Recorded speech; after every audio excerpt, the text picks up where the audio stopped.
Let's talk some sports, everybody.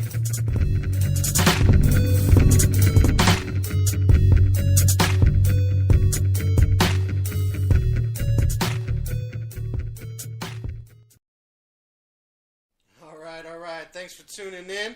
Thanks for listening. This is KP. My name's Kyle Purcell. This is Real Deal Sports Talk with KP.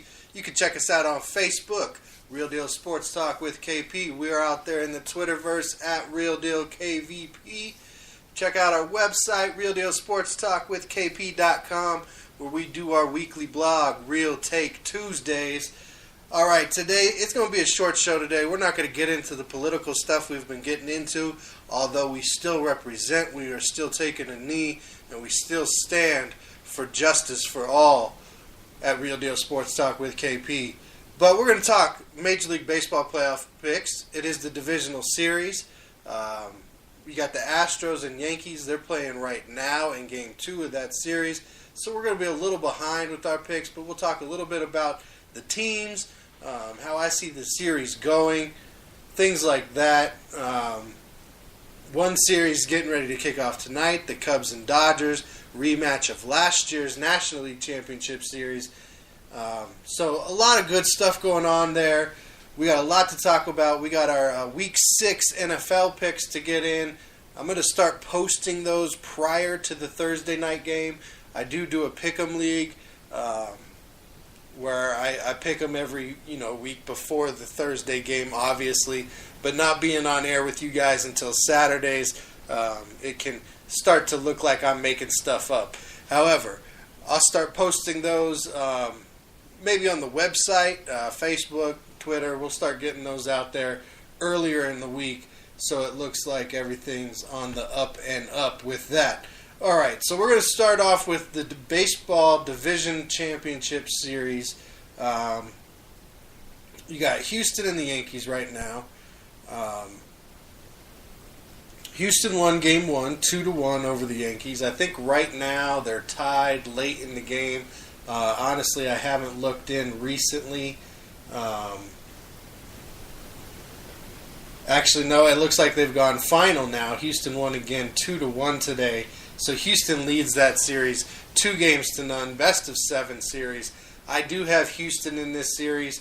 And in the other series, I'm going to go ahead and take... Let's go with the Cubs to squeak by the Dodgers in 7. So I'll take the Cubs and the Astros in the World Series this year. Those are my picks. Let's talk about the Astros a little bit. Justin Verlander wasn't having that great of a season for the Tigers, but you can see how that addition, and with him pitching today, is something huge for the Astros. Altuve is proving that he most likely should be the AL MVP. Not only is his team winning after the great year he had, but now he's he's playing at a higher level right now than the other runner-up, in my opinion, Aaron Judge, the rookie for the Yankees, with all his home runs.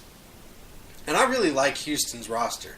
Bringing in Verlander, Altuve, Carlos Correa, Springer's solid, Dallas Keuchel. Sorry, can't pronounce his name. I've heard it different ways. Great pitcher. He's slinging it right now. Carlos Beltran gives them a nice little veteran presence. So does a guy like Cameron Maybin. Brian McCain gives them that veteran presence.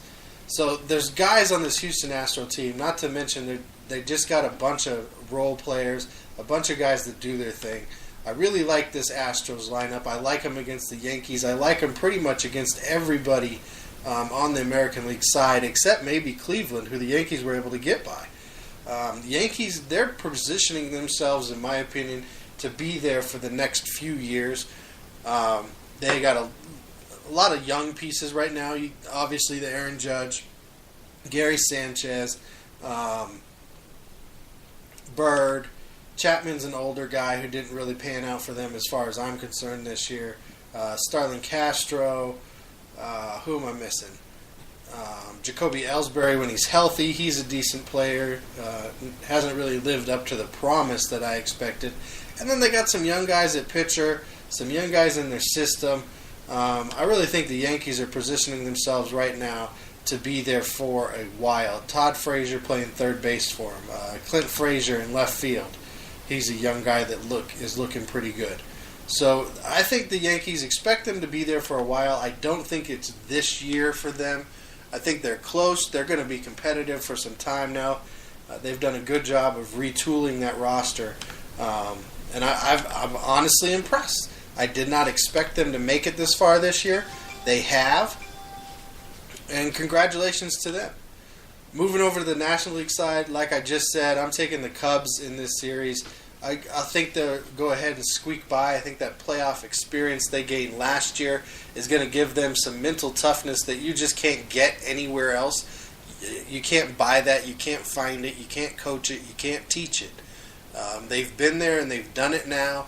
They have almost all of those same guys back. Chris Bryant, Javier Baez, Anthony Rizzo, Schwarber's healthy, Contreras, Arrieta's pitching better right now. John Lester's been pitching better. They still have Addison Russell. Jason Hayward at any point could, start slinging the bat as well as he plays defense. Kyle Hendricks has been pitching lights out so far in the postseason. You got a key veteran still in Ben Zobrist. You got these guys in the Cubs. There's no reason to think that in a 7-game series they can't do it. That being said, they are taking on the Los Angeles Dodgers. This is a team that won over 100 games in the regular season. They went over a 57-game span, something like 50-7 during the season. So this is a team that can ball out. They have the best pitcher I've ever seen in Clayton Kershaw. This man missed a month of the season, a month and a half almost, and he was tied for the league lead in wins. He had the first or second best ERA, if I'm not mistaken. You add a Yu Darvish coming over from Texas, so he's your second or third guy in the rotation. You got the rookie stud Cody Bellinger, who would have had the rookie record for home runs himself had he played in as many games as Aaron Judge did this season. Yasiel Puig, he can swing the bat when he is in a groove. Right now, he's a situational guy. You got the veteran in Curtis Granderson, who can play all over the field. Rich Hill is pitching really well right now. Justin Turner had a monster year. You got the veteran in Chase Utley. He could come up big in any of these series. Andre Ether could come off the bench and come up big at any point during one of these playoff games that are coming up here in the championship series. You got like Scott Kazmir coming out of the bullpen. Just as some names that have been there, some guys that have been around, that have some experience, that have had big years this year. Corey Seager, we just found out recently, he's not on the roster for this series due to some back issues. We'll see how that plays out for the Dodgers. That is one of the reasons I kind of decided to go with the Cubs just before the show today. I was seeing that come across the news wire, and that changed my opinion quite a bit of what I thought was going to happen in this series. But again, I'm looking for a Houston Astros, Chicago Cubs World Series. I think the Yankees might get a game or two. I expect the other series, like I said, to go to 7. Alright, moving into Week 6. Again, we missed the Thursday night game, obviously, this week. But I had the Eagles in my pick'em. I'm not sold on the Carolina Panthers. I don't think they're a top team. I was not impressed with their win over the Detroit Lions last week. Detroit did everything they could to let Carolina win that game. And Carolina did exactly what you're supposed to do when a team plays that bad. You take advantage of opportunities. You take advantage of bad offensive line play. You take advantage of the safeties and the linebackers of the Lions not paying any attention to your tight end and letting him go off for 175 yards. You take advantage of the mistakes, and then when you don't make any mistakes yourself, you win ball games no matter how good you are as a team. And that's what Carolina did on their Super Bowl run just a couple years ago. Nobody wanted to listen to me. I kept saying it. I'm saying it this year about the Panthers. If the Panthers go against a team that doesn't beat themselves, they are not going to win the game. This is not a team that's going to dictate anything. And Luke Kuechly, third concussion in 3 years. We'll see how long he's out with this one. We've seen in the past 2 seasons how that has hurt their defense while he is out. He is the keystone to what they do there on defense. Julius Peppers, sure, he's having a great season right now. Thomas Davis, he's the ageless wonder. Their secondary is playing better than I expected them to. Christian McCaffrey's not living up to where I thought he would be at this point. I don't know that that's on him. I think that's on play calling more than anything else and scheme. Their running game has been pitiful. And I'm still not sold on Cam Newton. If a team comes in and plays their game, Carolina's not going to beat them. That's my stance. I expected Philly to come in and dictate this game. That's what they did. It was close towards the end. But Carson Wentz and the Eagles got it done. Now, again, I'm not that sold on the Eagles as a team either. Let that be known. But I did think that they're in a better place and have a better roster and better things going for them right now than the Panthers do as a whole. All right, let's get into tomorrow's games. A lot of craziness going on in college football this weekend. We might talk about that a little bit if we have time at the end of the show. Some crazy upsets this week, and Texas taking Oklahoma right down to the end. Craziness. All right, tomorrow's Sunday games. You got the Bears at the Ravens. I'll take the Ravens at home in that one. The Bears, sure, Trubisky's was better than Glennon, but that's not saying much. The Browns at the Texans. The Texans down 2 amazing defenders for the season. I will take Deshaun Watson to beat the Cleveland Browns and Kevin Hogan starting for Cleveland this week. Packers at Minnesota. I will take Aaron Rodgers and the Packers to go into Minnesota and win that game. My Detroit Lions going into New Orleans. This is a tough one because of that New Orleans offense and what the Lions showed on defense last week against Carolina. You expect Drew Brees to not only expose that, but to have a field day with that flaw. Haloti Ngata being out for the season with the bicep tear, being placed on IR this week, signing 2 guys off the street. But I can't pick against my Lions. It's not what I do. I expect Stafford and the offense to have a big day, show up for the first time this season. I'll take the Lions to go into New Orleans and beat the Saints this week. I will take the Falcons at home against the Dolphins. The Dolphins, you've got talent, but you guys just can't figure it out. It's play calling, it's execution. The defense, you're playing okay, but you're not playing dominant by any means. I know the offense isn't helping you guys out down there, but you're going to have to get it figured out. You're going to have to get it figured out fast because you've got some guys down there that can play. I'll take the Patriots and Tom Brady to go into New York and beat the Jets this week. 3-2 teams. Who would have thought? The Jets are, in my opinion, the Jets are garbage, but they're out there fighting, and teams that are taking them too lightly are getting caught, and that's for sure. I'll take the Redskins at home as Kirk Cousins puts on a show for his future head coach in Kyle Shanahan as they beat the 49ers this week in Washington.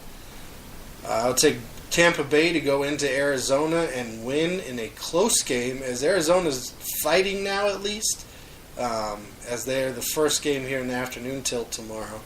But I think Tampa Bay ultimately has too much talent for Arizona. The Rams and the Jaguars. There's 2 fun teams for this season that have some young talent that are balling out right now. They're making it look fun.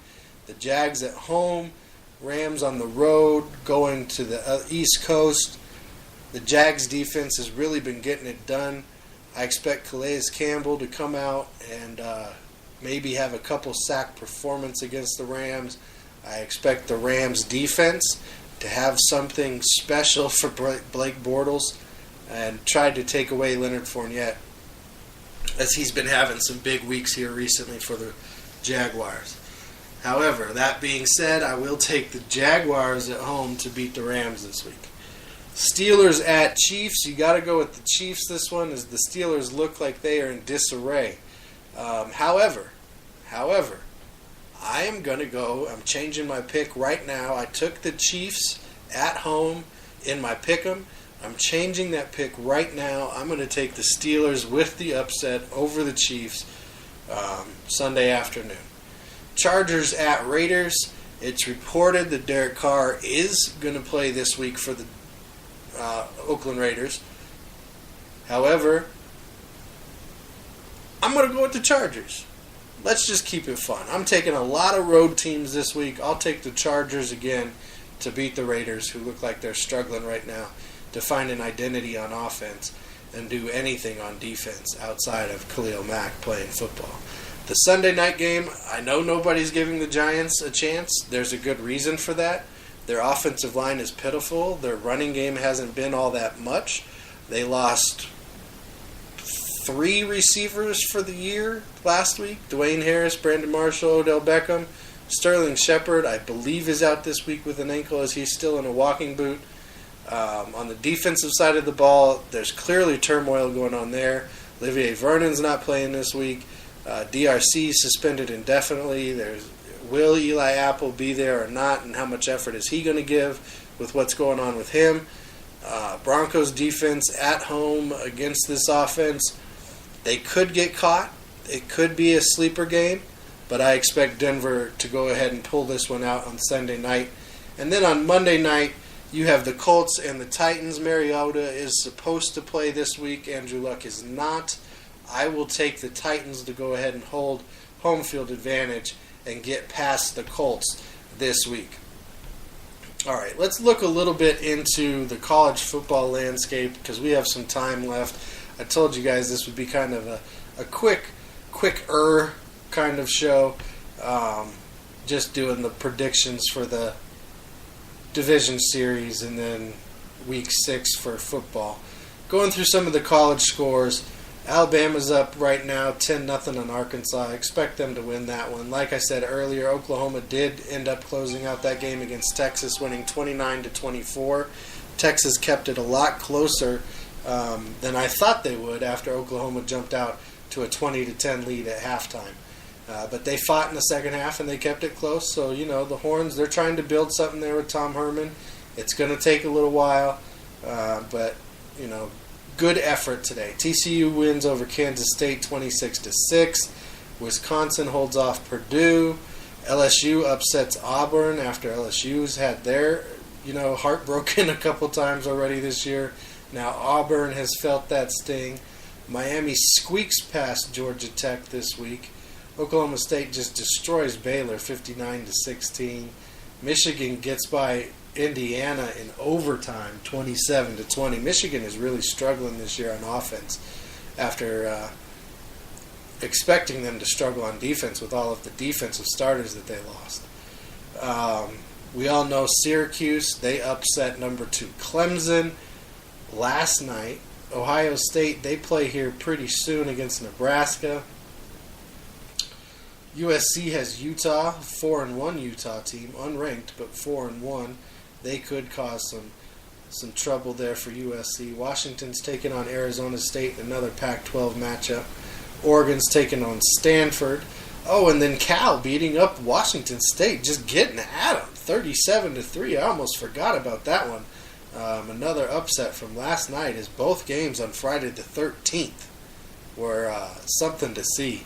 If you missed out, try and go back and catch the highlights of both of those games. It was fun to talk sports with you guys this week in Just Sports. Those are my predictions for the baseball division series, who I have in the World Series. I'll pick my World Series winner after we have the combatants for that championship series. Those are my Week 6 NFL picks. Caught you up a little bit on the scores and the ins and outs of what's going on with college football. You guys know how we do. Until next time, this is Real Deal Sports Talk with KP. Until next time, be real.